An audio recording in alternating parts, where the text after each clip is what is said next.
In the heart of Colombia, amidst its vibrant cities and breathtaking landscapes, a shadow fell during the 1990s. A darkness so profound, it would leave a permanent scar on the soul of the nation.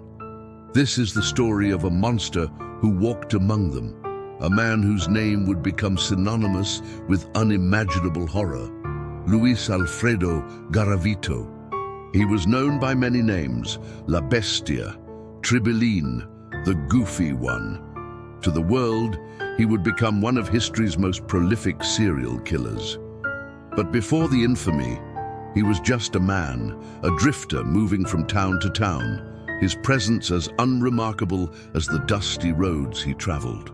No one suspected the evil that lurked behind his ordinary facade. Garavito's method was deceptively simple, preying on the most vulnerable.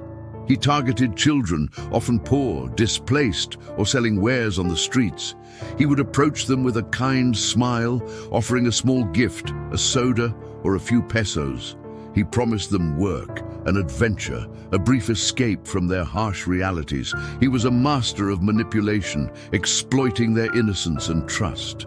He would lead them away from the bustling streets, into the desolate quiet of the countryside, to remote fields and abandoned construction sites. It was there, in the lonely places of Colombia, that their hopeful journeys would come to a horrific end. For years, a terrifying pattern emerged across the country. Mass graves began to be discovered. In Pereira, then in Tunja, then Cali, and dozens of other locations, the earth gave up its grim secrets. The discoveries sent shockwaves through communities. Parents, already living with the agony of a missing child, were now confronted with a nightmare beyond comprehension. The sheer number of victims was staggering, overwhelming local authorities who initially struggled to connect the disparate cases. Who could be responsible for such widespread, systematic cruelty? The police were baffled.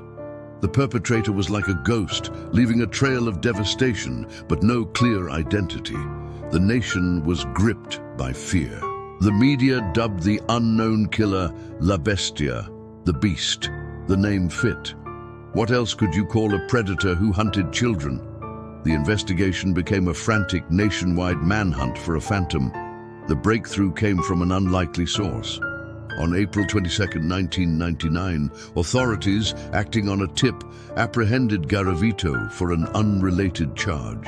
It was during his interrogation that the pieces of the puzzle began to fall into place. Under questioning, the quiet, unassuming man began to confess, and the confessions didn't stop.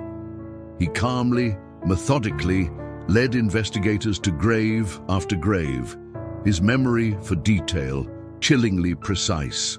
He kept meticulous diaries, documenting his crimes with a detachment that horrified even the most hardened detectives. The full scope of his reign of terror was finally revealed. Garavito admitted to the murders of 147 boys, but the true number is believed to be much higher, with some estimates exceeding 300 victims. He drew maps from memory, pinpointing the locations where he had buried his victims across more than 59 Colombian municipalities.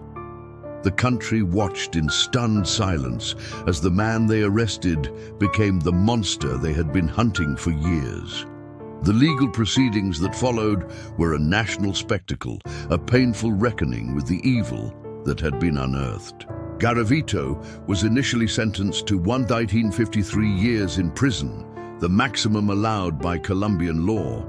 However, due to a series of legal technicalities, including his cooperation with police and the country's cap on prison sentences, his term was drastically reduced. The possibility that La Bestia could one day walk free sent a fresh wave of outrage and fear across the nation. The case of Luis Garavito forced Colombia to confront difficult questions. How could one man commit such atrocities for so long without being caught? It exposed vulnerabilities in the system, the plight of street children, and the silent suffering of the country's poorest families. The story is not just about a killer. It's about the society that allowed him to thrive in its shadows. It's about the hundreds of lives cut short, the futures stolen, and the families shattered forever. Today, the name Garavito still evokes a deep, visceral pain. The landscapes he used as his hunting grounds may have healed, but the memory of what happened there remains. He was caught and he was imprisoned, but justice for his victims and their families feels incomplete, forever out of reach. The scars he left on the heart of Colombia are a permanent reminder of the darkness that can hide in plain sight. They are a testament to the lives lost and a wound that may never truly fade. Thank you for watching. If you found this documentary informative, please like and subscribe for more in-depth stories. Stay safe and never forget.